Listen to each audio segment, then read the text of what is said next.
Good morning. Tim Ross, 2537 Dayspring Street, Las Vegas, Nevada, speaking out about the North Las Vegas hangar leases. I'm also the Aircraft Owners and Pilots Association representative for North Las Vegas Airport. Commissioners, there are some cornerstones of good faith negotiations.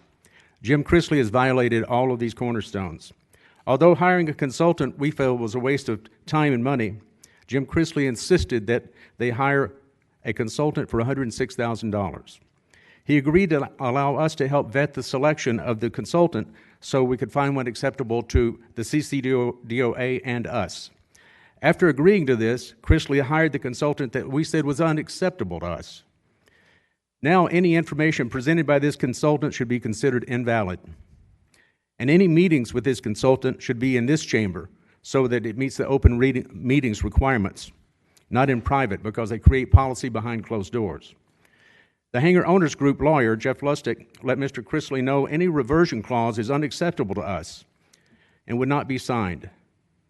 Not only did Mr. Chrisley hire the consultant that was unacceptable to us, he hired them to create a reversion clause, which is also unacceptable to us. Number 3, Mr. Chrisley has repeatedly said he does not want to own our hangars.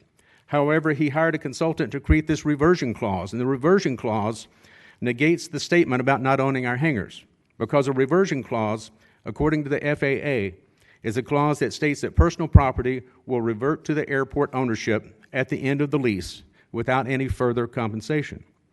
So Mr. Chrisley says he doesn't want our hangars, and at the same time he's hiring someone to create a clause to take the hangars.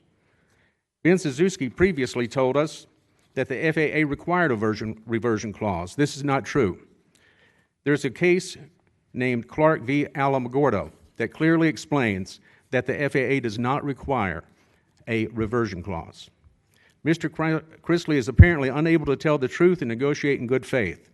I've created a petition to have Mr. Chrisley terminated if we do not get this lease by the end of August, and the hangar owners and the aviation community are happily signing it. And that is, except for some. Some are still so intimidated by Ben Suzuki in the past that they are afraid to stand up for themselves and sign a petition. Imagine a person who is supposed to be a public servant intimidating tenants, which are customers, so much that they're afraid to sign a petition because Ben might find out, Ben Suzuki. That should tell you something about the airport management in itself. I removed myself from the hangar owner group negotiating team because I cannot sit with the CCDOA liars to negotiate. I hope the CCDOA finalizes a lease with the hangar owners group before the end of August 31st, so I do not have to present a petition to terminate Mr. Chrisley's employment. Thank you.